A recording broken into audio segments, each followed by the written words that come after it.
Guys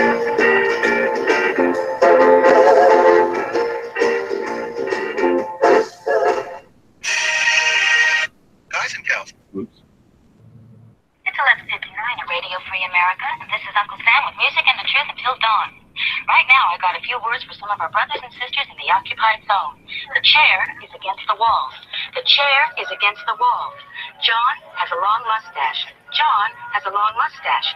It's 12 o'clock, Americans, another day closer to victory. And for all of you out there on or behind the lines, this is your song. And welcome everybody to our daily gun show. Come to you live every weeknight at midnight Eastern for about an hour. We talk about guns. We host it over on gunchannels.com, a community that's 5 years old. A bunch of people that get together that are interested in firearms, built by people that are interested in firearms. Lots of cool stuff to do over there. More importantly, lots of cool people. And if you're into activism, if you're into education, if you're into content creation, or just watching people do that kind of stuff, check it out. And we're watching the comments from the people that are watching us live over there. We appreciate the people that join us. We're not really a radio show here. It's really just a panel discussion that happens every night with the goal of, well, promoting gun shows and keeping the conversation about guns going. To that end, we got people joining us from all over the country. Gary is jumping in from Kansas. Thanks for joining. Thanks for the invite. You bet. Thanks for always jumping in. You're one of the more consistent panel members, and I appreciate that. Got Woods jumping in from Pacific Northwest. And thanks again for jumping in. Thanks for the invite, G. Always. Roosted jumping in from Minnesota. Thanks for joining. Hey, everybody. Thanks for the invite, G. Always. And then Ted is jumping in from Nevada. So thanks for joining. Yeah. Great to be here. Thanks for the invite. Yep. So I'm down here in Arizona. Looks like we've got pretty much the west part of the country with maybe the Midwest. I don't know. What do you call Kansas? You guys get stuck in the Midwest, I guess? Central? Yeah, Plains, Midwest, yeah. We got a majority of the country covered. Oh, I see it. This up here. Up there. And then, anyway, today's Thursday. It's episode 704. So we've been doing this show for a little while. And on Thursdays, we usually talk about, training and CCW. So if anybody's got any topics, we can throw them out there. Otherwise, out to the comments out here. So if you've got any chat about where we taking CCW or training today. Just personal training. What's about that training? What? Just personal training. You know, going to the range a lot. That's interesting that you say that. So just the other day, was it Dano posted it on the main page? Somebody else. But somebody posted something interesting over here on the main page of Gun Channels, and we use that as an opportunity to go jump over here. So Gun Channels, like I mentioned, is a community. It's focused on firearms. It's got some, it's a system, so it's got some structure to it. When you log in, you're on the main news feed. What I'm talking about is something that was posted on the main news feed a while back. So I'm just scrolling down here. And as I scroll down, I'll be going through a bunch of things. And we've got a couple of people on Gun Channels who are interested in training, some more than others. And Dan has always been real interested in training. And I think he posted something from Jaeger. Here it is. And this isn't very long. And I guess I'm not going to play the whole thing because I don't know what the deal is with copyright and it's on YouTube or whatever. But basically, if I can get to a still here of the whole thing, when he holds it up, we can talk about what his concepts are here. So if I screen share and bring that to full screen and get rid of that, let me move this over a little bit. He basically breaks it down that a lot of people say they go training or they go practice on the weekend and at the range. And just to clarify the definitions of words or whatever, you know, you can basically spend time at the range on a couple of different things. One would be actually truly training, one would be practicing, and one would be going out shooting. And they all have their merits or whatever, but you know, to be precise, He basically breaks it down that if you're headed to an actual training class to get coached and to learn skills and techniques from someone who's, offering that, that would be your training. If you're practicing, then are you taking the skills and techniques that you've learned at training and then applying them with a plan? And that includes practicing without, not at the range for all the things you can't really do most of the time at a range. And then he basically has you answer those questions in like a flow chart here. And if you're actually going to actually train, that's one thing.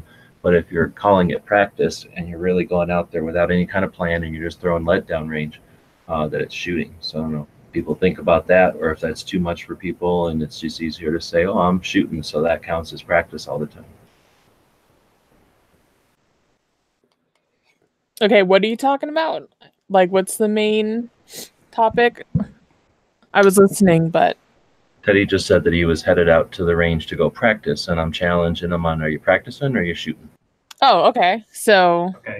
are you practicing or are you shooting, Teddy? Well, the actual conversation was on training, and I consider that anytime you go shooting and you try to better what you're doing, you're training yourself, you're training your reflexes, you're training your stuff. And he was mentioning Jaeger, but Jaeger is military only in his approach. And so he couldn't be farther from the truth, but go ahead. Well, everything that I've ever seen of him was that.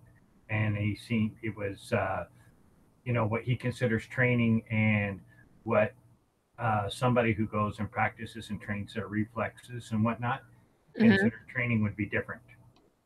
Okay. So according to the Jaeger thing that he was saying, all I do is I practice. No, all you do is you shoot. If you've never gone to training and you're not reinforcing skills that are established, that you're actually working towards a goal, you're challenging yourself on areas that you're not comfortable with, you're shooting. If you're going to the range to reinforce marksmanship or to practice the things you're already good at, then it's just shooting. It's recreational shooting. Right. I mean, okay, Teddy, when you're going to the range, what are you doing? Are you just like No, I have specific goals that I want to reach. Okay, like what? Oh God, you wouldn't really want to know, would you? I mean, as long as they're not vulgar, I'm not that kind of girl. Vulgar, but it's stupid to you guys, but you're not blind. I am. So I know, but I'm interested. That's why I'm asking. I'm interested. Okay. I mean, it's like Patriot, he shoots and he's blind. So I'm interested at. I want to shoot a 1 MOA group at 300 yards with a 22 long rifle. Okay, so I've come really close. So that's your training? Well, that's a target, a goal that I want to reach. You asked what was the goal that I want to reach? And that would be the goal that I would want to reach, because you have to be aware of the wind. You have to be aware of your breathing. You have to be aware of your posture. You have to be aware of everything to be able to do that kind of a group with a 22 long rifle at 300 yards. Well, yeah, that's true. I mean, that's a cool goal and all. I don't know. I mean, well, okay, let's start over. So I was just seeing what Wood said. So we're talking about CCW training, specifically CCW training? No. Oh, any training at all? Right.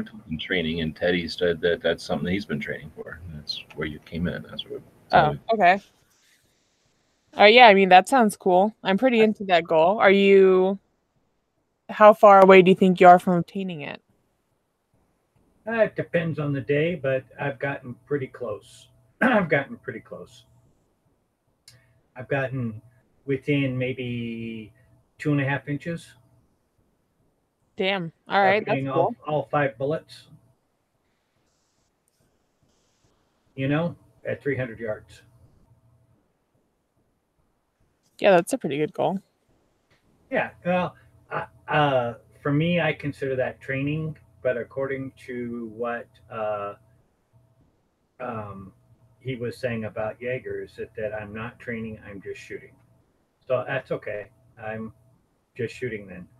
but I do shooting with a goal, a reason to go to the range and a reason to, depending on no matter what the weather conditions and no matter what things are, to try to achieve a goal in my shooting.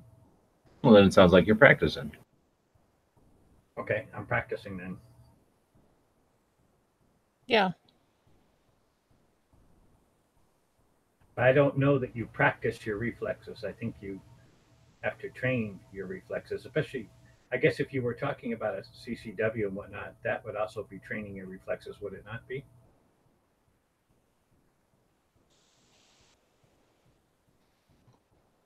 I know that for myself, we don't have to have a CCW class, so I've always had a CCW without a class. And I have to admit that I've done a lot of just shooting recently, but then practicing is more like dry fire, the dry fire stuff that I've been trying to do. And I didn't start doing that until I got here on gun channels because I honestly had never heard of it. But then sometimes I go shooting with some of my ex-military friends. So I'm going to ask the question, is it training if one of your friends is there that knows a lot more about firearms and shooting? It's like I got a friend that's an ex-Marine that, used to be a range master and all that. When I shoot with him, then I'm getting tips and training and showing how to do it. But then if I'm with my other friends, we're just shooting. So does that have to be a formal class to be training? That's a good question. It is. I mean, is it like a bros trip and your friends are like, hey, try this? And you're like, oh, okay, I will. And then your focus for the rest of the class is to like practice that technique? I mean, Yeah. I guess it's a form of training, right? Yeah, like I'll start shooting and then I've got some bad forms that I've learned over time and it drives him batshit crazy. So he always stops me and then we stop and then we work on something I'm doing wrong or something I'm even doing right. And then we try to do that for a little while and, just repeat that. And then the next time I go shooting, I would go with that, that thing that he taught me. But I haven't had a lot of formal training. I had one maybe 20 years ago. But, it's been a long time, but I'm definitely more interested in, in going in gun channels. I realized that it isn't as expensive as I originally thought it was. So I'm going to definitely have to look into some more of that. I have a question that's going to bounce off of what Woods just said, and I'm going to present it to the entire panel so we can go through. But how many of you have taken a basic, like, intro to firearms kind of thing, like pistol 101, rifle 101, shotgun 101, or anything like that, where it's like, this is a gun, you hold it like this, you squeeze the trigger like this? G-Webs, have you? Only to do instructor classes to teach those classes. Okay, but something like that. Gizzard. I haven't had any formal training whatsoever outside of my CCL class. Okay, and then, we'll circle back on that because that's like a follow-up. Woods? No, never. I took one when I was originally, before I became a teacher, I was going to be a cop. So I was part of a reserve academy and there was a shooting part of that. Like there was classes for that and we had to qualify and stuff. But since then, no, that was a long time ago. Okay, Roosted? I took a gun safety certification when I was 10, but other than that, I've never had any formal training. All right. Ted? Yeah, military. Both in long rifle and in handgun. Oh, okay. I mean, we'll count that. That'll count. So I guess basic training will count. Not really, because they only teach you about the firearms you're using. They don't really teach you about all. Yeah, but they teach you like a good way to squeeze the trigger. Yeah, right? Squeeze the trigger for a rifle and everything for handgun. Absolutely. Okay, I've taken so we're on me now. I've taken like a basic. This is guns. I've taken them a couple times because I take them with friends. You know how like girls go to the bathroom together? It's like easier to get more to go in a group. So. Yeah, I've taken a couple. So as a question to you guys, would you? It would be better to do female firearms classes in the bathroom? No. It might be. Access to a sink. But anyway, my question is to you guys, so would you, those of you who haven't had an intro kind of class, would you take one? Yeah, it'd be fun. I would, yeah. Yeah, I'd like to. I think Anytime I want to shooting. take one with my daughter who's just now getting into firearms. So I think I'm going to do what you did and try to round up a bunch of people and go together. It's the best way, dude. That's my trick to get new people into shooting. Because whenever you say we'll go to a class, it sounds, I guess it feels more safe to them, and then they like it. But yeah, I don't know. I mean, I guess where I'm going with this for Daily Gun Show is I think everybody should take Guns 101. It can't be a bad idea. It's not like you're not going to learn anything. Even if you think you know everything about guns, you're going to learn something along the way. It's a great idea. Oh yeah, I mean, even if you've been shooting for 10 years, like if you've never taken a formal class like that, it's real interesting. I mean, well, yeah, Woods, like you said, I mean, you'll learn something because there'll be some instructors there, and even if you're the best shot in the class, maybe the instructor's a better shot than you or something, and he can give you a couple tips, or she, or whatever. And then it's just kind of I don't know. It's a fun little thing. But I definitely recommend at least something like that if you've never taken a formal class, but definitely go up from there.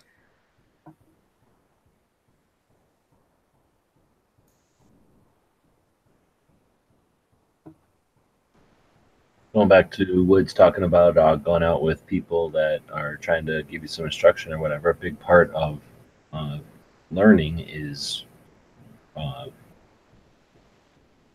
am I trying to say, like teaching others and trying to instruct. So I think that's a big part of it, and it might not be formal training for you, but it's reinforcing their info and getting it across to you, so at least you're familiar with it and aware of it. Once someone's ultimately comfortable with something, of course, then they can provide coaching at an intermediate level, right? So I guess it depends on your friends. Yep. Well, and then I've got several different friends that do the same thing, and like it's interesting to see different perspectives, because not that they'll tell me different stuff, because it's, I mean, a lot of the fundamentals are the fundamentals, but just the way they approach them differently has always been interesting. Sure, that's the difference between like martial arts or different musics and stuff too, right? It's all the same instrument, it's all the same kicks and punches. It's the way that they approach it and the way that they combine them or whatever.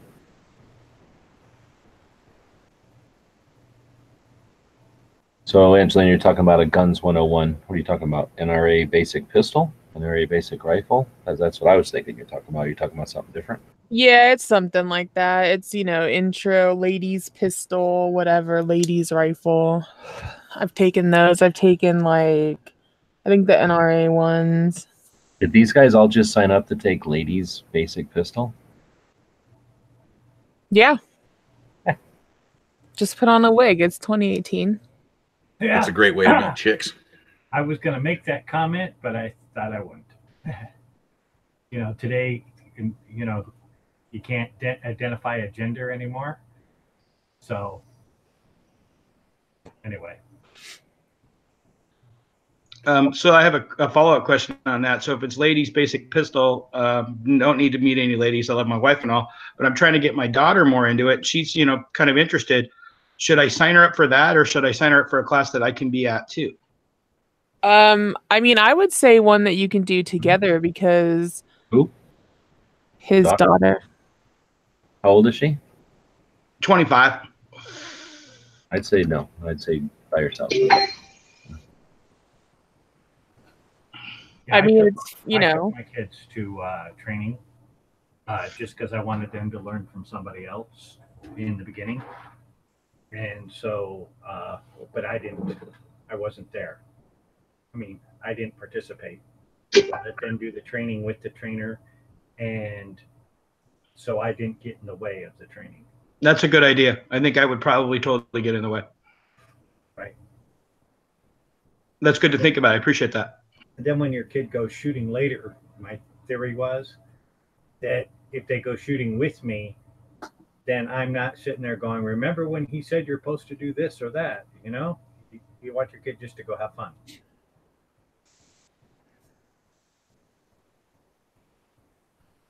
Well, take a class, take your girlfriends, your boyfriends, their friends or whatever it's called if there's not a gender. But yeah, take a class. If you've never had any kind of formal training at all, start with that one, and then that instructor might teach like another level of something, or you can go to the Great and Powerful Tactical Response or something like that.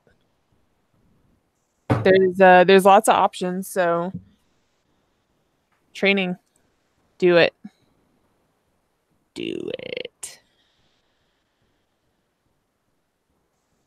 All right. Well, so training, CCW. Anybody else want to throw anything out at that one?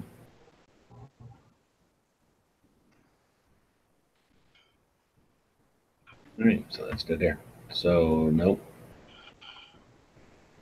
No, the only thing that I would say about taking your kids or whatnot may not be agreed upon by everybody, but I wanted them to find which firearms they were the most comfortable with as well, because I like a shotgun a lot, okay? And I would prefer a rifle over a handgun, personally, okay? And your kids may not be that way. They may find other things that they enjoy and they think are better than what you think. That's true. Go ahead. Everyone should shoot with what they're comfortable with. So that's a good idea.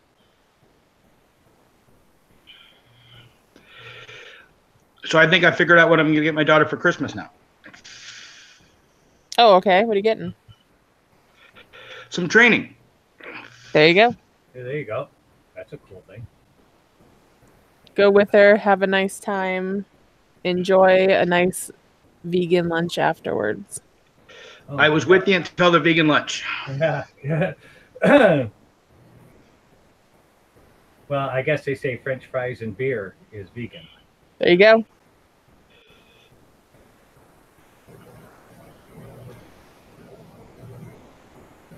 As far as training goes, one thing I've always I'll have to admit that like things like tactical response seem really great, but I'm kind of intimidated to even think about going to that. Does anybody else kind of feel like that? Like, I don't think I have the skills to even be there. Wait, what was that again? Oh, things like tactical response and all that, I think they're great, but I don't think my skill set's even close to even being there. So I'm just like, I think some of us might find intimidating, you know? If you have an open mind and an open heart, I think you would do just fine. Yeah, I don't know why you feel intimidated. It's not the case. So yeah, just feel like doing it, do it. There's nothing. Like I might be a little bit old for it, but you know what? I know where you're coming from on that, because when I had first kind of heard of the whole thing, I thought, whoa, that sounds like some shit that like by the end of the weekend, you're like, did I just punish myself, for like $1,000? But from things I've heard from people that have actually been to the class, and these aren't like popular people on the internet or anything like that. These are some dude that nobody even knows this guy's name, and he, saved up his money and went. And they're all of different like abilities and skill levels. And by the end of it, I mean, they said like they had nothing bad to say. So, I mean, I think it's like, I know that dude seems like a hard ass, but he's probably just like one of these guys that like, he just wants to see everyone do good. Yeah, I'm not doubting that at all. I mean, I'm sure that he's in for the benefit of, and he's got to challenge you. I get that. So maybe it's just all in my head. Well, it seems a way. Think about anything you're going to tackle as far as a new skill set, whatever it might be. If you look at the entire curriculum that the school or the place might offer, then yeah, when you look at the stuff at the far end, the intermediate level stuff, it's going to look intimidating perhaps, but you know, there's steps you take to progress to that. And then there's also areas of the curriculum you're never going to encounter. So if you're looking at like some kind of operator class where people are getting ready to go overseas or to do executive protection, so they're going to do things like all kinds of weird vehicle stuff, or throw stuff around, or it seems like it's super athletic. That's those intermediate things, right? When you're talking a basic level class at anywhere reputable, the initial level stuff isn't a physical challenge other than maybe kneeling or laying down, and it isn't quickly going to a supine or laying down on your back and then getting up and doing it over and over again or anything. It's just maybe laying down and shooting from a supine or on your back position, because the concept would be often you're aware you're in a gunfight when you just had a 2x4 hit you across the face and somebody's kicking you in the ribs. So in order to experience shooting from laying on your back, which most people haven't, they might take you through a drill or something where you're going to shoot from on your back.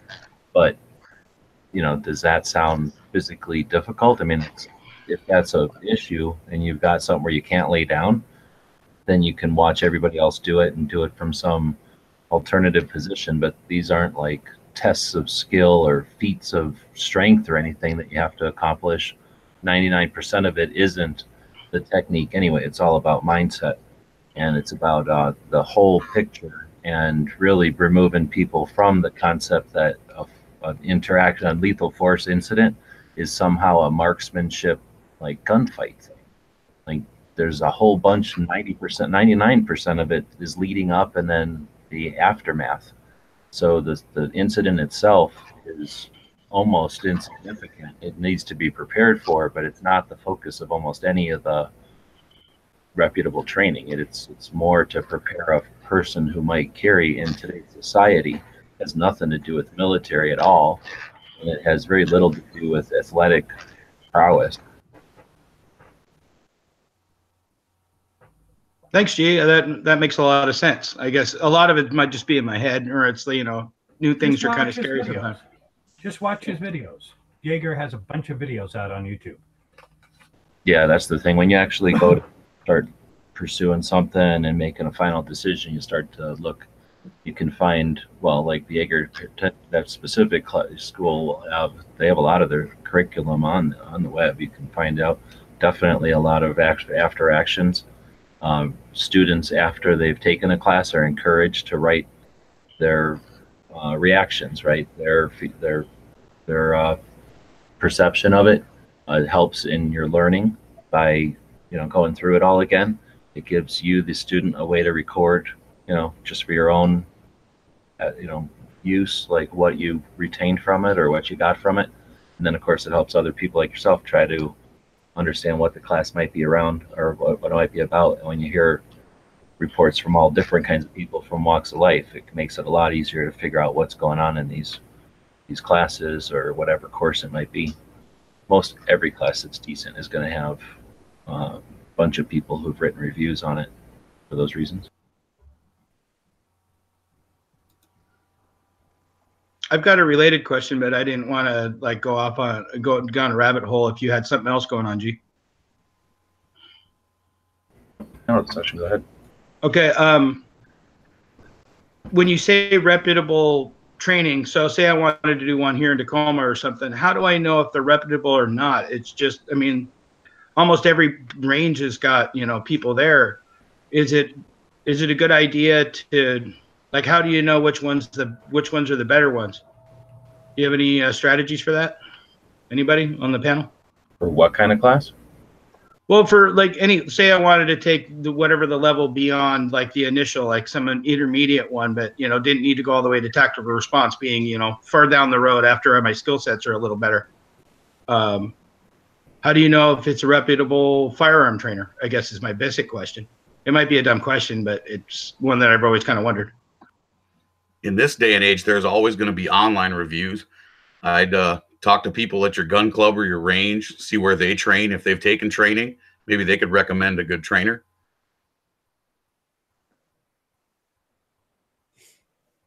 Oh yeah, it's a good idea.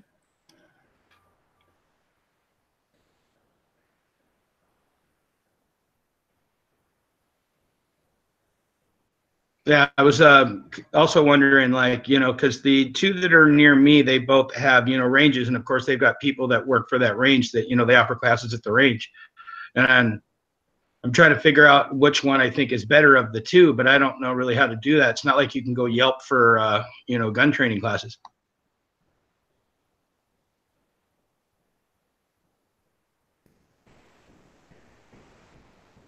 So again, I mean, your question was a little tough because you said something to the effect of if you want to take an intermediate class, but you don't want to go to Jaeger. So again, that makes me think that you think Jaeger is intermediate. So people ask me if they had a list of stuff to take, what they would take first. It's usually my first or second, that and Masada U were the first and second you'd want to take. So I'm not saying like one is basic and one's intermediate. They're both worthy and they're both valuable and they're both useful as basic, entry level, intermediate, first classes. Going to someone who would allow you to take an intermediate class with no other training would be skeptical, if not questionable, because what do they consider intermediate? Every class that I've been to, pretty much that I can think of, basic is just the basics. It's draw, manipulation of malfunctions, and some theory. And then intermediate would be that same stuff, maybe walking forward or backwards or around a barrier or something, putting it in movement. Very rarely do they go beyond anything like that. So if it's going to start taking you into things that are, adding on to a basic class without making you take the basic class, I'd be concerned. But I'd still, I don't know, it's a tough one, because if it's someone who's going to suggest they're going to teach you all the techniques you might want, there's probably nothing wrong with that. Just keep in mind that there's other stuff out there, and what you're really looking for is someone who's going to teach you about the before and after, the mindset and theory of why some responsible individual would carry in the world today in 2018, 19, with the laws we've got in the States and that kind of thing. So there's definitely value in taking a local class. I just don't know there's no way to know how wide a scope they're going to give you, how much of an insight they're going to give you to the whole thing.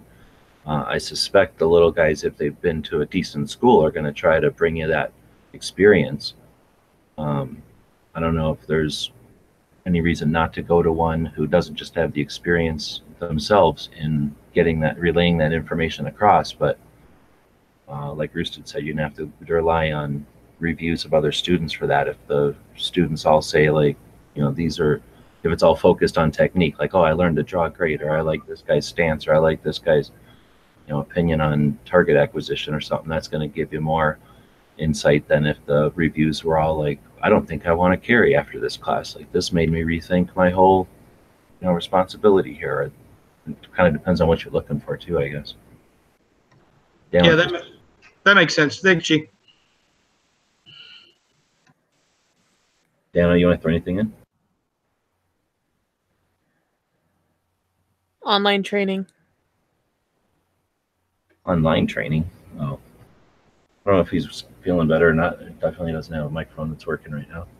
There's people that are jumping in on the YouTube side. Of course, they know they have links on the gun channel side, and I'll keep throwing links over there to the gun channel side so we can communicate on a platform that's pro-gun.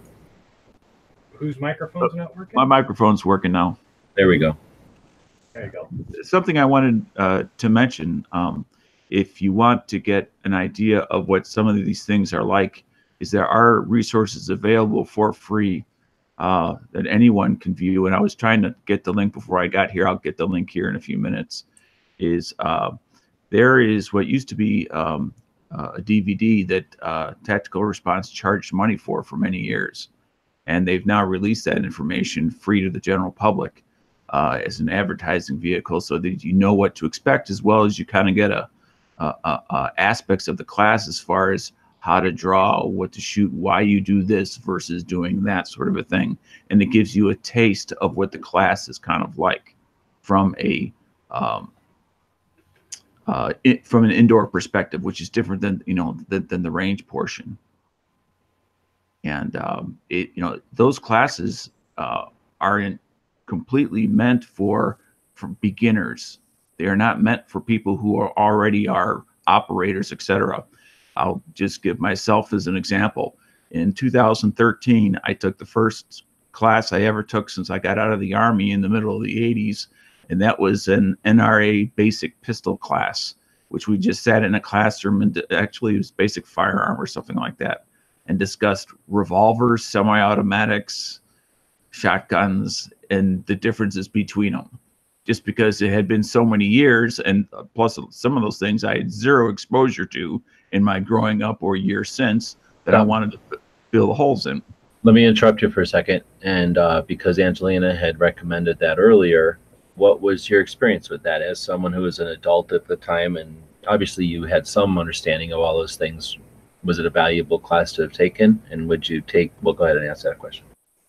I thought it was valuable from the perspective of helping fill in the areas that I didn't know, because that's why I took the classes. Although there were certain, obviously the parts I already knew were repeats, like the safety rules and, semi-auto, but, there were a lot of other parts that I was unfamiliar with, and I knew that I wanted to start moving forward as far as my abilities and my ableness to fight and save either my life or the life of another. Because that's what it's about. It's about the fight and surviving the fight. One more question about that. Do you know how long it was anymore and how much it cost? Like 8 hours or 10 hours, or how much it cost? It was, I believe, an 8-hour class, and I can't remember if it was $100 or $75. I don't remember the exact amount. Okay. It was, as training goes, it was not expensive. I interrupted you. You were talking about having taken that class as your like reintroduction to training, and then you were about to say something else. Oh, yes. Just as far as like, I certainly don't put myself out there as some highly skilled person, whatever. I just enjoy learning more about, if I ever have to defend my life, possibly win the fight, rather than come out on the other end. And it's 100% mindset, and everything else is a distant second. And you said it wasn't really made for people who are operators. It's made for it's designed for anybody to take as your first class. But I would just add, you can definitely take it over again. It's the kind of refresh. It's designed to be a great introduction, but it's also at a level where it's a great, I would say maybe take it every 3 years or something. Oh yes, because there are parts that, unless you practice what you have been taught, and that I know you guys had discussed earlier, the difference between training, practicing, and shooting. And that's the real thing. You may use different words for it, but we'll just call it 3 different things, regardless of what you call it. You have to practice what you're taught, or you will forget it. You'll forget the mental part. You will lose whatever sort of muscle memory you may have possibly developed in the educational portion of it, whether you call it training or whether you call it education. You will lose that muscle memory the more time goes down the road. That's why you need to practice what you have been taught. Otherwise, you're shooting, and there's nothing wrong with shooting. Shooting's great. It just, you have to call it what you're doing. Don't call it something else and then convince yourself that have some skill set that you may indeed not have, because marksmanship is only one small piece of the pie of winning the fight. And except for hunting and competition, for concealed carry and out in the real world, it's about winning the fight. And, putting a hole in a hole is beautiful, but that's not what it's all about when it comes to winning the fight. Anyway, I was just trying to say that, I had taken a couple of local classes, because again, I just started in 2013. Before that, it was, the training that I had in the Army. And then from there, I took a local tactical combat pistol class, I think is what the guy called it. And It was an okay class at best, but it was very inadequate, quite frankly. Okay, so that maybe to expand on that, I know Ghost jumped in here, so feel free to break in any time. And Roosted, don't feel like you gotta jump in. That's what it's panel discussion. But Daniel, since you've dealt with recently at least, and you're able to you're willing to share with everybody. Seems like some of the concern is how do you figure it out? So you had to do something. You decided to go with this class that you're just described as being not great. So you're doing that now in 2020 hindsight, comparing it to some classes you've had Right. no other choice, which was good, it sounds like, and you've had some Jaeger stuff or some tactical response stuff. And in comparison, what was it about that makes you say it wasn't so great? Because that's the thing that it's tough for me, because there's so many things that could be lacking. But what did you experience specifically that was lacking there? Specifically, and I realize this is not specific by nature, but the lack of breadth and width of the class. It was not about fighting; it was about tactics. Period. Oh, that's a great way to say it. So, I don't know what he's calling himself today. Clay is saying mindset, skills, equipment, all equally important. I could not disagree more. Right? Equipment is necessary. That's about it. But it's all about mindset and then skills and tactics. Jaeger will throw in there, but he puts it in there in that order. And that's, I think you just described it perfectly. Most of the time, your local smaller classes are trying to give you the good part, like just the creamy part of the Oreo, right? And they're going to ignore all the boring and really tedious and scary stuff that has to do with the lawsuits after and the choices that you make that have consequences later. And so if I can continue just for a moment, unless somebody else wants to jump in. It's, you know, in my opinion, like the fighting pistol class, if you understand if you have used your firearm at shooting at the range, that's all the level of knowledge you need to go take that class. As long as you know how to load and unload your firearm and you understand what a basic sight picture is, they will go through that in more information, but at least you have the basic safety and the basic manual of arms of your firearm, because they don't want you to bring some firearm that you don't carry. If you carry a certain gun, that's the gun they want you to bring, because that's the one you're going to be in when you have to fight for your life. Now, you may decide later that maybe that's not the best gun to carry for various reasons, but you should bring whatever you're currently going to bring to a fight. And if that's a LC 380, then that's what you should bring. And then you'll find out whether it's really going to work or not. A lot of times when the 9mm will bounce off the berm and hit you, then you're like, going to rethink your choices. Mm-hmm. I mean, because there's a lot of things you can learn and look, and you know, from it's in addition to the 4 major areas, there's a lot of little micro areas, like mortar between the bricks. Speaking of mortar between the bricks, I saw Ghost jumped in here. Throw anything What's out here? going on? Yeah, thanks for having me. Sorry I'm late. Kind of fell asleep. Now you're well rested. So we've just been chatting. Well, you've been here. Do you want to throw anything in? I guess the concern earlier from, just to throw it out there so we have some focus, Woods was asking earlier, like, how do you pick a local class? And you just heard everything else with. I mean, I can tell you from a guy who's probably taken several hundred quote unquote local classes, is you take them all. My honest opinion is you take them all. You take as much training, regardless of what level you think it is, that you can afford. If you've got $500, then you can either go take one really great big time class, or you can take 10 smaller classes. However you want to do that, that's fine. My personal belief is you take all the training that you can afford.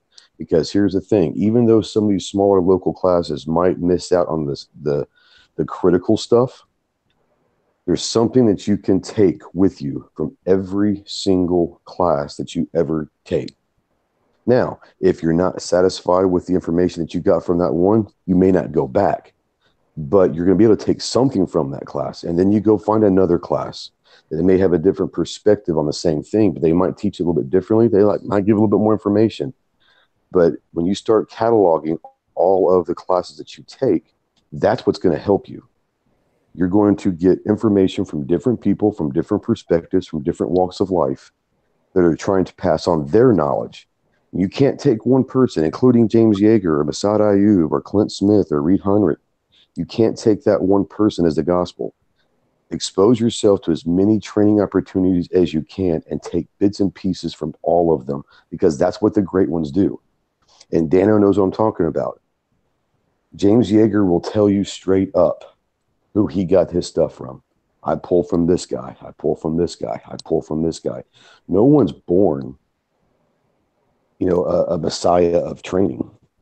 They take them from everyone. So I say this. I say you take as much as you can that you can afford. And if you get one thing from every training class, it was worth it. And then you go to another one and you go to another one. And over the years, the mental mindset is one thing. But as far as the actual training, you're going to learn from a lot of things. Now, if you're looking for something specific, do your research. You'll try to find a trainer, local or national, that's going to give you exactly what you want. But if you just want to go spend a Saturday taking some training at some local guy, take it. And if it's not very good, never go back. But you should be able to take one thing from everything you ever do. And I certainly agree with that. I would like to throw out an alternate philosophy, not a competing philosophy, just an alternate philosophy. And that's, you can take, several local classes for a lower price, or you can take one class with an instructor where you can actually vet his background, find out from other instructors what to actually expect, such as Masad Ayub. That was the third class I ever took, was with Masad. And I'm very glad I took it. He was teaching in Wisconsin, and I had the opportunity to take the class, and I made it happen rather than taking more from other sources, local classes that would have cost the same thing as one class with him. I knew he was one of the people that may not be around much longer. He's not a young man. So if you have somebody that, you really, Clint Smith, that you really want to train with, you need to make that happen on the Sooner side, because these guys have been around for a long, long time and may not be around for much longer. I couldn't agree with more with you. Yeah, and I couldn't agree more with you. What I was saying is you could either take 10 from lower class or take one. Right. But I think my whole point is no matter who you take it from, wherever you go, whether it's a $50 class or a $500 class, go into it with a mindset of, I don't care how bad this is, I'm here to take one thing with me when I leave. And if you can do that multiple times, you're going to start building yourself into someone that is going to not freak out. And I think, Dano, and you hit it right on the money, is you're trying to win the fight. And I think that what G was saying is your equipment is important. It is important. The gun's a tool. The weapon's you. You're the weapon. What you use in the fight is a tool. And I hate to say this, but if I run out of a gun, I've been trained enough where I can probably do some damage with my hand still, even at my old slow age. You're the weapon. Your mind's the weapon. Your body's the weapon. Whatever weapon you're using is a tool to win the fight. But your mind's going to win the fight, not that tool. I have a different philosophy, but I agree with everything you Yeah, said. go for it. Yeah, I mean, this is the great thing about it is everyone's got different philosophies. No, I agree with everything you just said. Your mind is the weapon. Okay, I agree 100% with that. I'm just saying that that firearms to me are more of an elegant thing. Okay, I'm not looking for a fight, and so I don't train for a fight. Nobody's looking for a fight. I'm not looking for a fight, but I happen to work in an area where violence occurs on a daily basis. Oh, I understand that. I'm not, like I said, I'm not taking away from your philosophy. Okay, like he said, people can have different philosophies, and it doesn't mean that somebody else's philosophy is wrong. Okay? And violence occurs in some of the most peaceful neighborhoods. Oh yeah, that's for sure. But I I think mean, that, what he was saying is your mind is the weapon. I think is Right. absolutely the most important thing to know, because your mind is, you've got to have your awareness. You've got to have so many things that are involved along with whatever weapon you're using. Hey, can I ask you a question? This is not to be smart. I'm just trying to ask a question here, but here's a thought philosophy to have. What's the one thing you hear on TV after there's some tragic murder or something? I never thought it could happen here. I never thought it would happen here. This is such a peaceful place. Mhm. Never thought it would happen here. And my thing is this. A lot of people don't believe in training. And I get that. That's fine. I have a good friend of mine that we all know that doesn't like to train. He doesn't like the tactical stuff. I personally happen to love it. Maybe that's my background. I don't know. But I tell you what I do like more than anything else is, and it's something that you hear from a lot of people, and Dano just said it, he doesn't want to have to fight. I don't want to have to fight. Nobody wants to fight. But wouldn't it be nice to know how if you ever had to? And that's my whole thing, is it's not the fact that we're training to be Rambo out in our community. You do it more than once and you keep doing it and you keep practicing it and it becomes muscle memory that hopefully, if the situation, God forbid, ever does happen, not only will you survive, but you might help others survive, because you're going to be the one with a cool head. You're going to be the calm one in a sea of frantic people to tell people, hey, you're freaking out. I got you. You go hide. We'll take care of this. You don't have to fight. I'll fight for you. And that's almost the mindset you have to have. Now, hopefully I never have to pull my gun. I hope I never do. But I'll be damn sure if I do, I'm ready for it. And I might not just save me, I might save you. And that's the mentality I have to have. That was the beginning of this conversation. Oh, I'm sorry. Yeah, I missed it. My bad.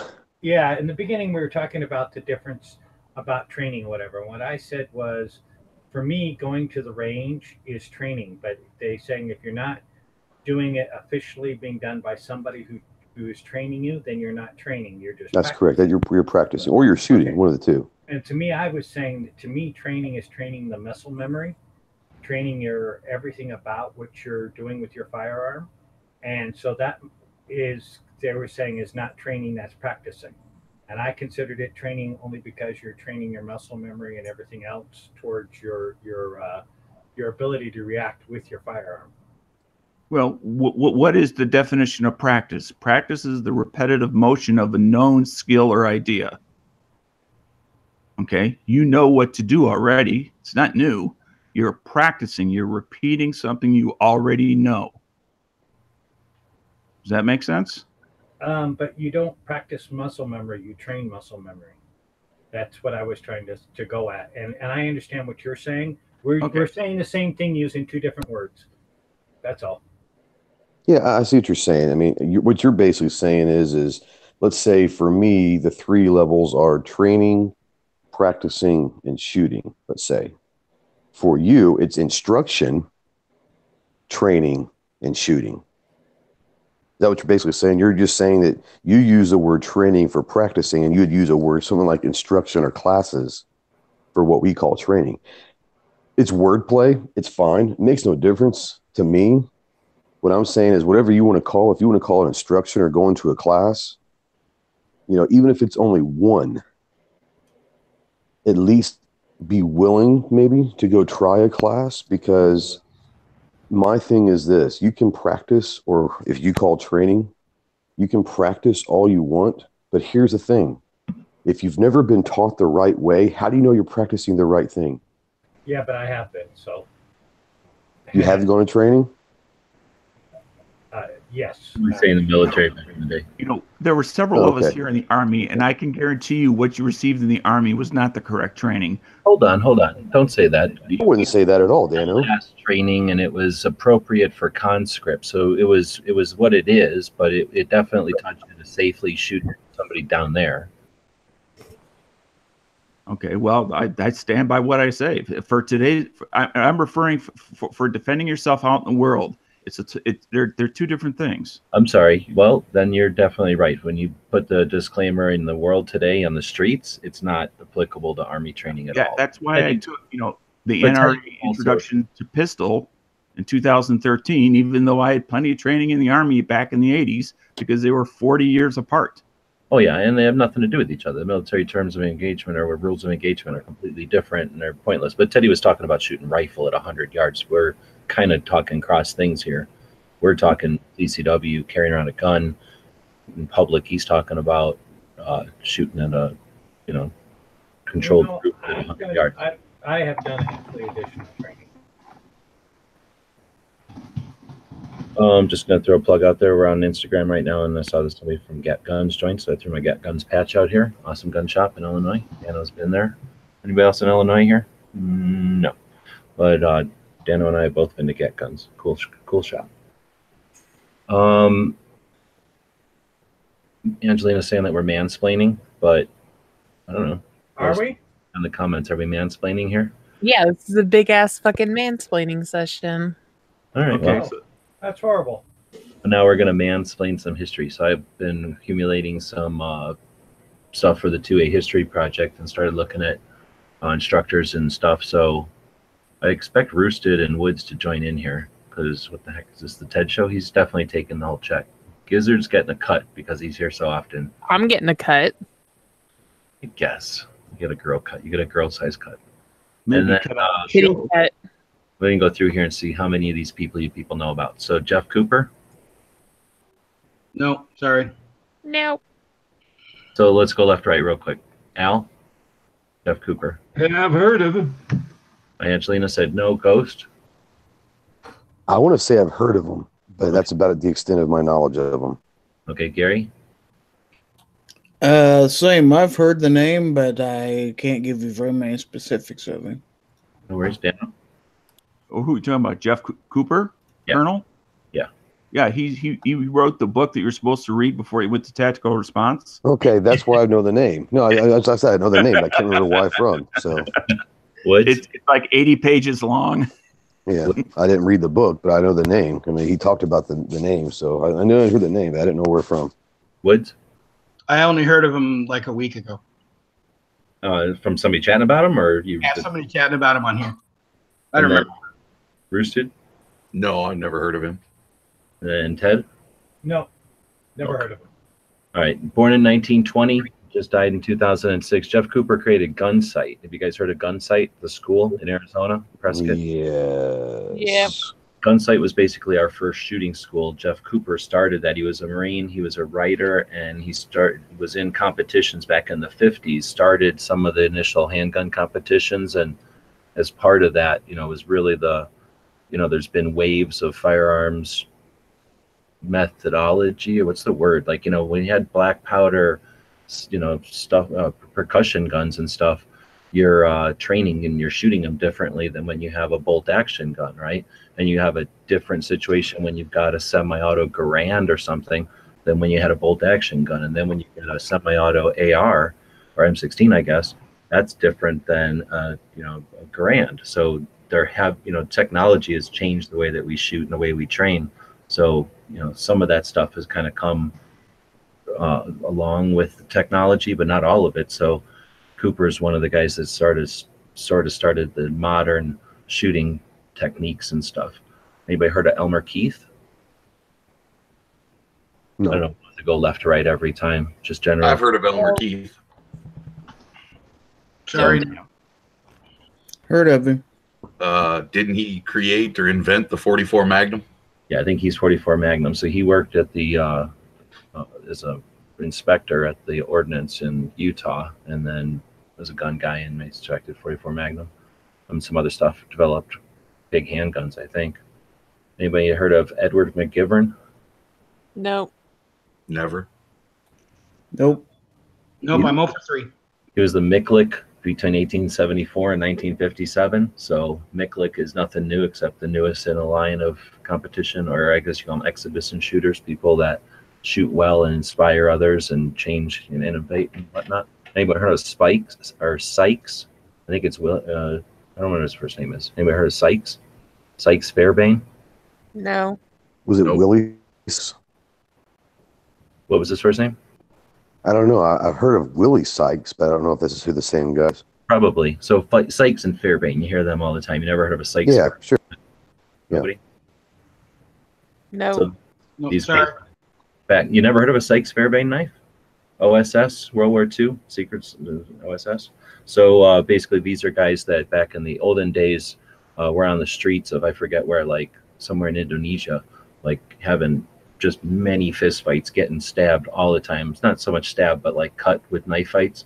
So they started the modern, or whatever you want to call it, like after World War II-ish, or actually before World War II, between World War I and World War II, these guys were out on the streets like as cops getting cut and developed knife fighting techniques. And Fairbairn, and I think was kind of responsible for modern crouched over pistol technique. You got Rex Applegate. Anybody heard of him? No. Sorry. OSS learned from these guys, also fighting techniques that kind of got us through World War II. Things that think of what the French resistance was going to be taught. You know, just regular old people are going to get taught down and dirty, kill a Nazi, take their gun and kill more Nazis, kind of shit. John Farnham, anyone heard of him? Yep. No. Oh, yeah. DTI, Defense Training Institute. Yep, Marine, 3 Purple Hearts, Vietnam Marine. Is he still alive? I think so. I believe he is. One of Cooper's students. Another, I guess, core, you could say, in the development of modern handgun shooting, at least. You heard of Clint Smith? Thunder Ranch. Who? Finally, one I've heard of. So we've talked about him. People have referred to him a lot lately. Taught at gun sight with Cooper, and responsible for bringing handguns, or excuse me, rifles down to handgun distances, right? And just a super character and everything. Sada Ayub. Yep. That's the pinnacle for me. Easy to remember his name. What Jaeger is to the fight, Masad Ayub is to everything. I'm going to say outside the fight, before, after, during.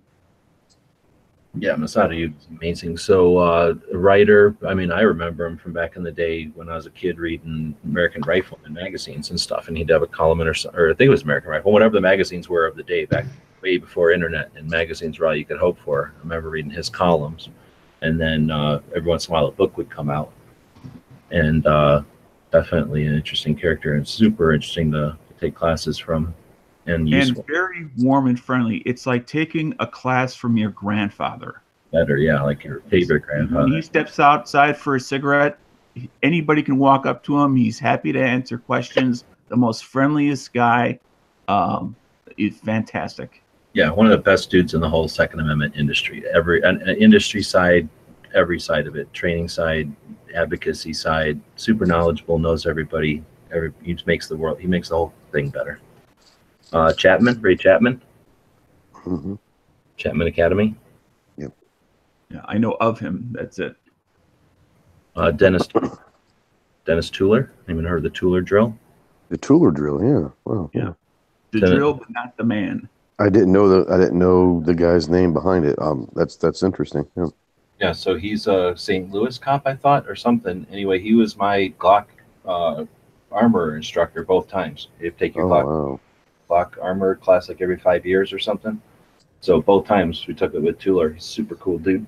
Did a couple of interviews with him each time, and yeah, interesting guy. He did a basic. Is he still around? Oh yeah, he's still kicking. He does a Glock armor classes. He's still doing it. That's awesome. Yeah, he's a cool dude. He's a good instructor.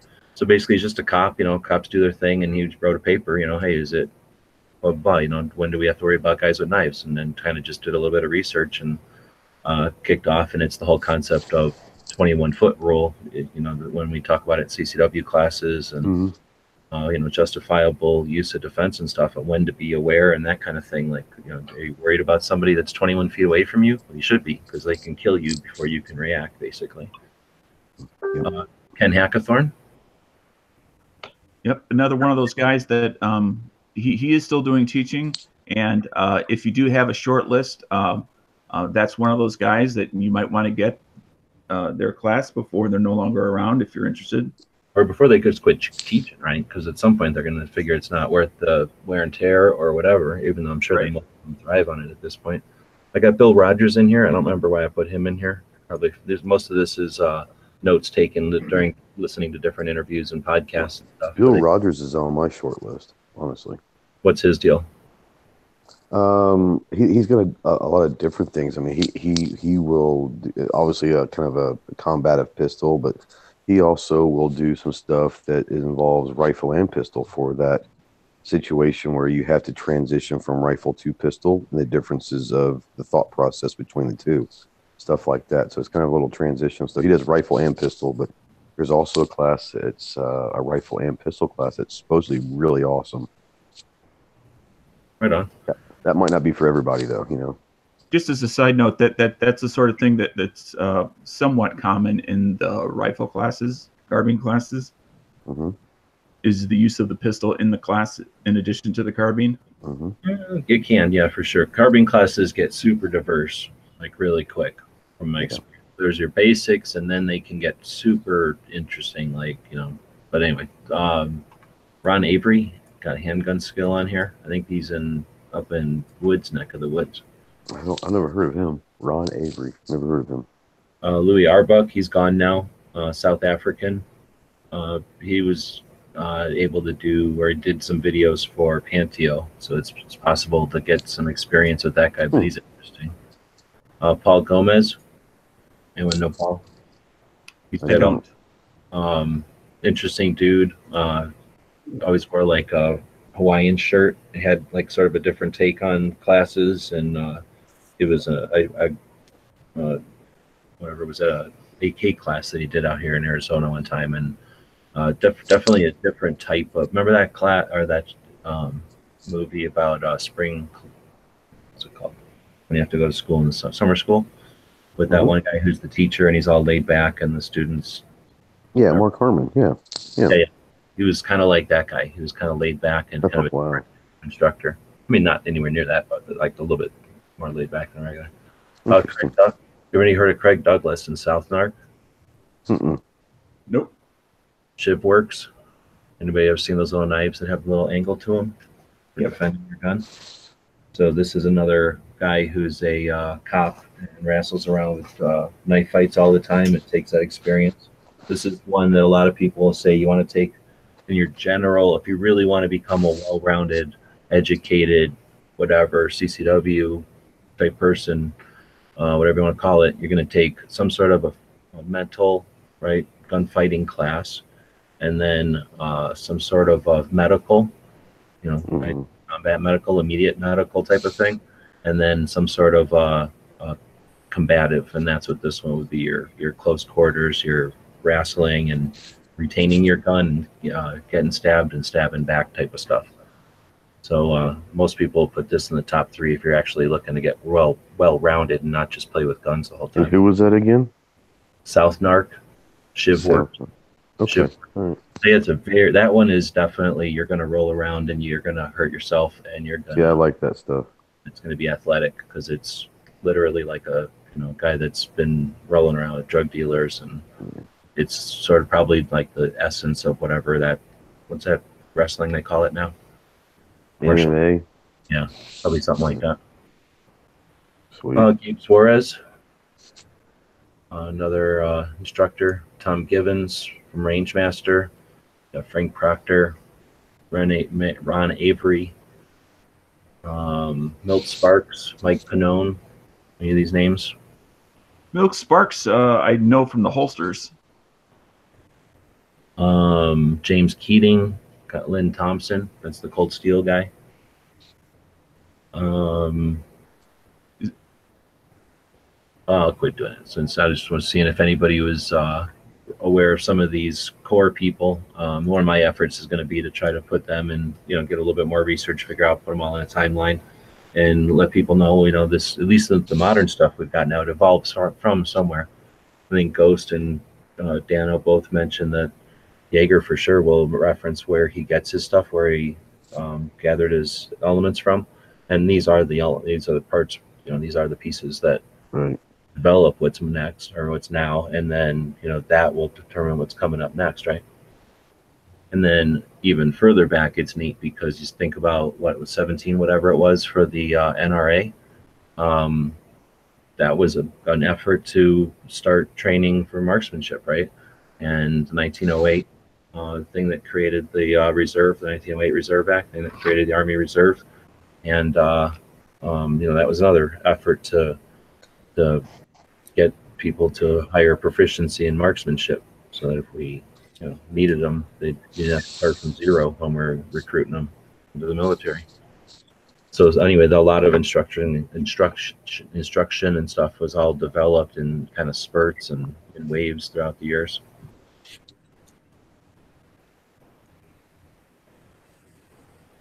Well, is that enough mansplaining of that area of it, history? I don't know if that was worth an exercise or not, but I figured I had all that stuff. I liked it.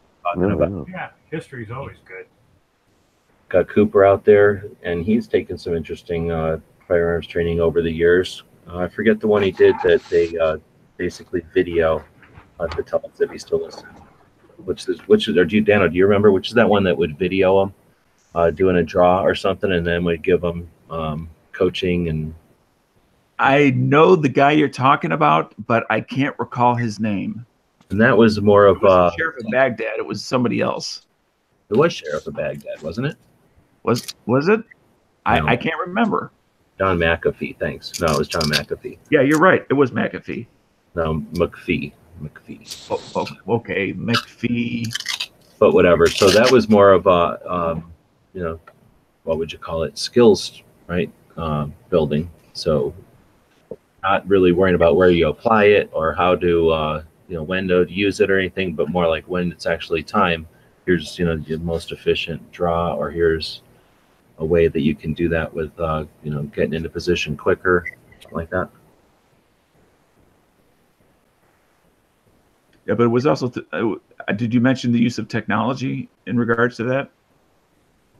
He high-speed videotapes you in your draw. Maybe that is John McPhee is Sheriff of Baghdad. I mean, we're talking about the same guys. But yeah, so like you just said, he videotapes you. It's the same kind of thing you use in a sport called golf or tennis or baseball, right? And they video you doing your thing, and then they can slow it down and put the little points, like the little golf balls or something, little dots on your elbow or something, and they can go, oh, look, if you held your elbows together, you get more force, right? Or you'd have a better consistent shooting stance or something.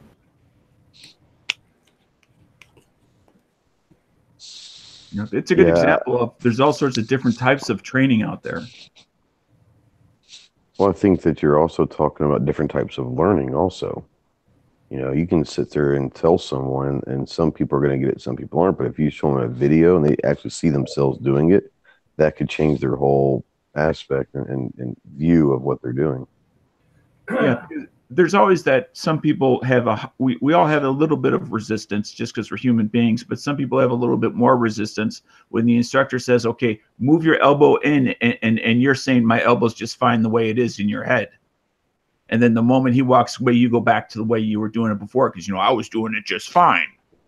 That sometimes some people need a little bit more to overcome that resistance of where you can't deny what's on the screen. That's you. Anyway, I do have a question. One of the things that people have got caught up with in a self-defense type situation is where opposing attorneys will, you know, say that this person had a bunch of targets or did a lot of stuff, therefore they were looking to shoot somebody. If you take that kind of training and someone were to look up that you took that kind of training, would that not count against you in a self-defense situation, saying that you actually trained to shoot people? That's attorney's job, though, is to create reasonable doubt. Correct. Usually I hope that your attorney is doing the same thing. Yeah. I see that, Teddy. I know where you're going, and I see that. No, I see it too. Absolutely. Competent instructors are ready for that, and obviously, like these guys are saying, your defense attorney is going to be, you know, able to deal with that. So the same way that they can put a light on it that you train to kill, a competent attorney is going to show that you train to know when to not. and and how to do everything possible to get out of. And if they were foolish enough to challenge that with a competent set of instruction, a competent curriculum, much of it is recorded and on video. And the reason they do that is so that they can play it in court and bring your peers, right, your jury of your peers up to the level of training that you were at. So there's all kinds of ways that they can introduce things into court that are actually going to be super beneficial if they tried to go that route. And that's the sort of thing that, as an example, Masad Ayub covers in spades as far as those type of aspects, as not only to educate you so that you don't need to be worried about it, but you also can retain the information why you don't need to worry about it and what the role of your legal defender is supposed to be. And that's why, I did not take the range portion because it wasn't available with Masad, but I did have the classroom portion of it. And he covers things that, well, how would you describe it, Pete? Dude, you just said it exactly. They just said it, I think, perfectly there. Okay. We don't understand, the breadth of stuff that's going to happen. So by being experienced, aware of what all the pieces are and knowing what's coming and what's after, at least makes you aware. But having the knowledge of the full picture gives you the ability to articulate yourself in a way that hopefully doesn't let you fall into all kinds of dumb mistakes and ignorant choices or ignorant results of ignorance, basically. Not stupidity, but just ignorance of the situation, where you're going into a lethal force incident we're talking about here, and the aftermath. That aftermath is law enforcement, of course, and it's going to be emergency professionals, and it's going to be the courts.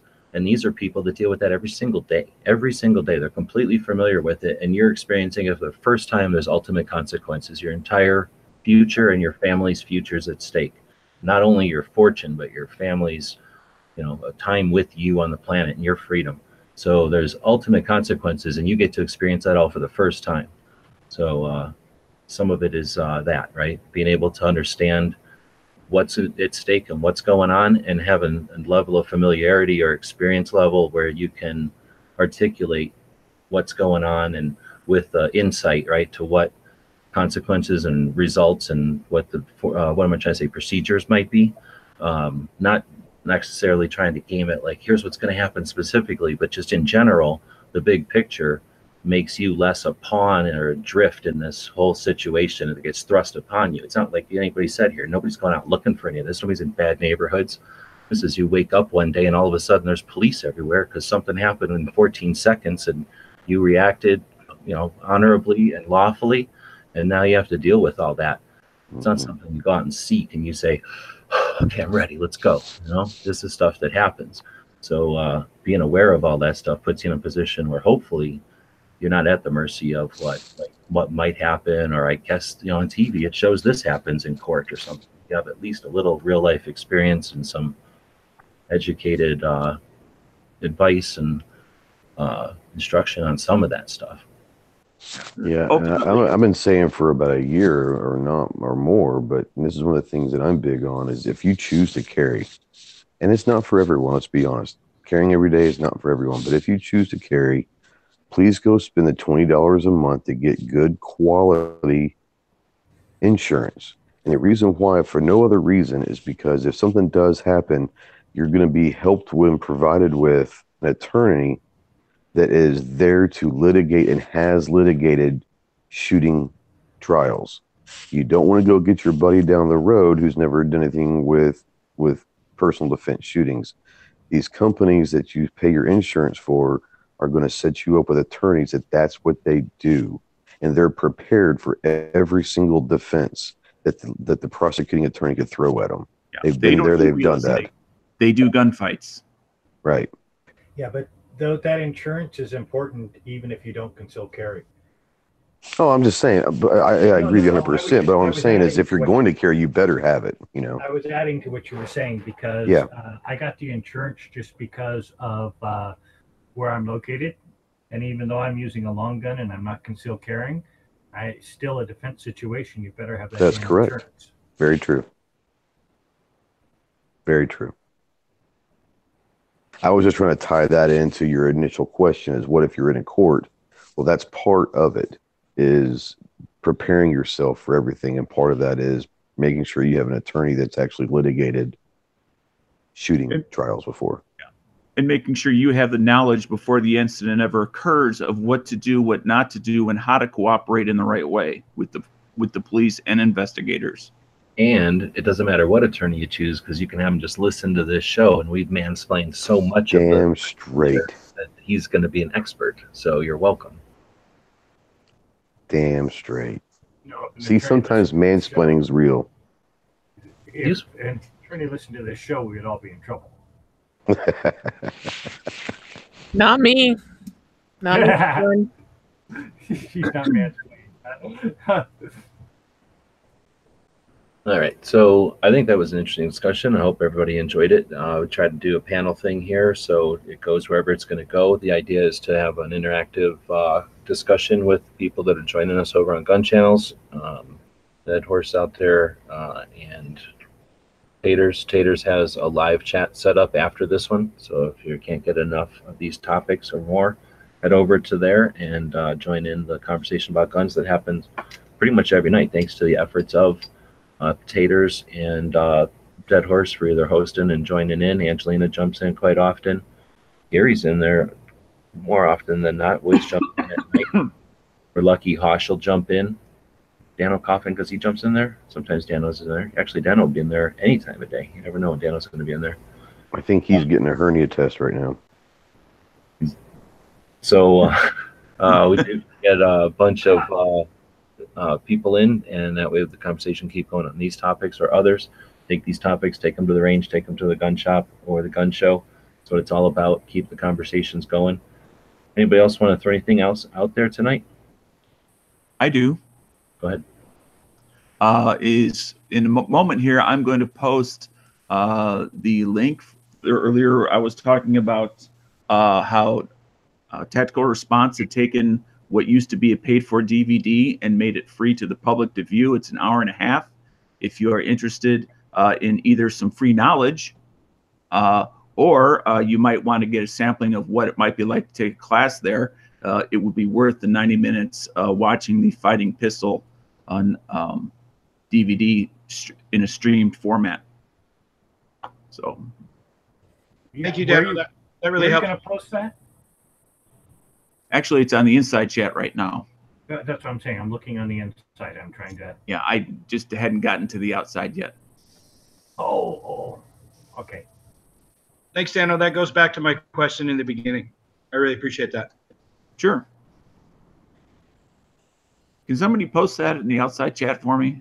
My computer's very slow. Go to liberty.tv and go to Fighting Pistol, and it's right there. I posted a link to it too. I've been listening. A lot of that stuff actually from that big list of firearms instructors there was from listening to some of the podcasts that Jaeger's had over the, I don't know how long he's been doing that, just a year or something, right? So he's got some interesting contacts because he's a character, and he'll bring people on who's known for years. So it's interesting to hear old friends talk to each other, right? Those are interesting conversations, and then a couple of them are some other guy who's hosting it that doesn't have that relationship with people. So it's also interesting to hear those people just kind of chatting as if they would in a regular interview. But there's lots of them out there. So check out the liber.tv. Or no, it's libertv.com. I think it's liber.tv. That's what I thought, but the link here was libertv.com. Because it's confusing. You may have both. Yeah. The free video list is on libertv.com, and then you just click on DVDs. Let's see. Anybody in here do live stuff? What's that? Nope. You don't have anything coming up for a while till Tuesday again? I'll have another Armed Citizen podcast released Sunday afternoon. Who's this? Who's Sunday? It's going to be just me this time. It's going to be talking about some of the projects that are coming up and recapping last weekend. Right on. I know that Dad would be interested, and I suspect any other alumni out there. I think DB's a Jaeger alumni, right? And I think he is, yeah. there's others. Who am I missing? There's others. So anytime you want to have some sort of after action debrief thing, yeah, that's one of those things I was talking to you about. Whenever it was one of the times we talked about, but I would love to have a roundtable full of alumni, because I think that my perspective is going to be different than Dano's, and Dano's is going to be different than other people's, because we're all going to take something away that's different. But I think that there's so much information, and I think that you were saying it's like you're sitting in front of a water hose and you're just trying to catch as much as you can. But there's so much stuff that goes on that I think that'd be an awesome little chat to have. And it might be useful for people so they feel like they didn't get enough mansplaining today, then they'd actually hear more about it. But whatever, the internet is a river, right? So DB's in here today, but whatever conversations we had whenever DB went to classes or whenever Dano went to classes, obviously we're just, blips on that in that stream. So while there are archives somewhere in the social media platforms, they're not all that relevant to people today. And like you guys say, everybody's got different opinions on stuff, so it's always neat to hear different, get-togethers like that. Let's go to Tater's chat room. No, he doesn't even go on. He doesn't even go live. No, I think it'd be worthy having that as a separate standalone show, honestly, because then it's got a title and it gets tagged, and it's not part of a greater conversation. And if it's 15 minutes. If it's 45, it's 45. But it can be on the one subject. And mainly, I would like to let you just debrief and then have a couple of people who've been there before be able to poke you about questions or something. But I think there's something valuable. You guys Woods kind of started talking about earlier, that when go out to the range and train with your friends or whatever, if they're trying to show you something that they've learned in the past, right? It's all about the recall and trying to, what's the word? Like explain to others what you learned. That's a big part of reinforcing it, or reinforcing it in your own head. Yeah. For yourself. And there's a lot. I mean, we've talked about it before, but it's like drinking from a fire hose. So I just know from going to these things, especially as a content creator, trying to get everything straight is tough because it's just a big mush in your head. So by forcing you to say it a couple of times, it helps you organize it. At least for me, it's I guarantee it. Yeah. I've had people email me, "Hey, when's the Jaeger video going to come out?" Pards, I'm still trying to get my shit together, and you know what I'm saying. And you're right. I want to do it over the next year. I want to do all these videos justice to the school. And it's going to take a while to really kind of sift through everything, and it does take a while because you are throwing so much, So let's talk a little bit of mansplaining for the people out there that can't figure out the internet or phones or something. So I don't know how old people are, so we won't suggest that it has anything to do with your age or whatever. But so Gun Channels is a platform, and it's built for computers. It's going to cost approximately $1,500 to put it on an Android, and then I forget, it's either another $1,500 to put it on iPhones, or like something less, $600 to put it on iPhones. Whatever it is, it's more than there is scratch in any kind of Gun Channels pile anywhere. So, I'm not bitching, but that's why there is no mobile app for it. However, it's simple to use on a phone.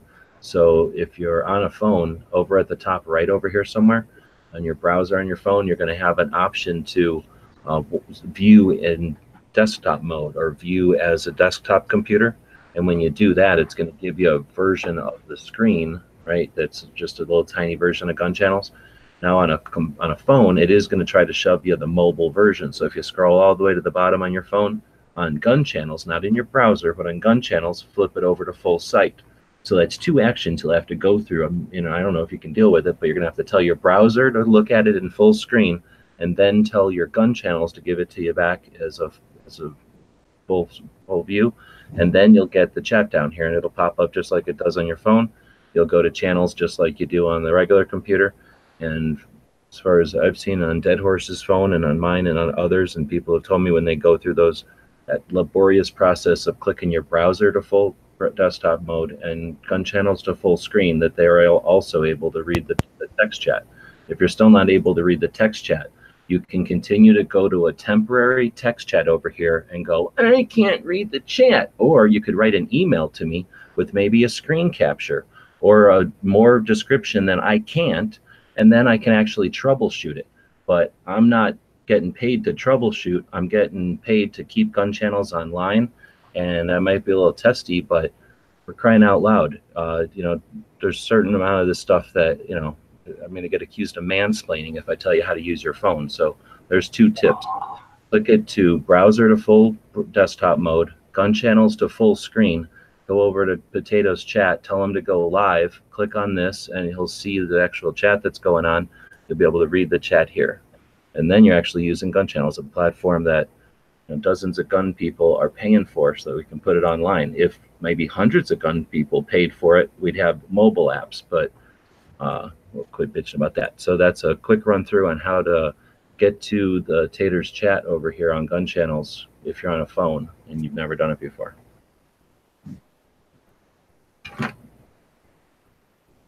Gun channels works great on my phone. Right on, yeah, appreciate that.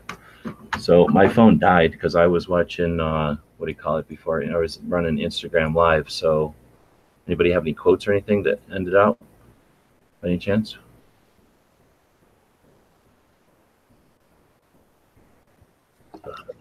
Dead air. Quote will be nothing. Silence. No, I'm just glad you continued on with the Daily Gun Show. You didn't stop doing it at 700.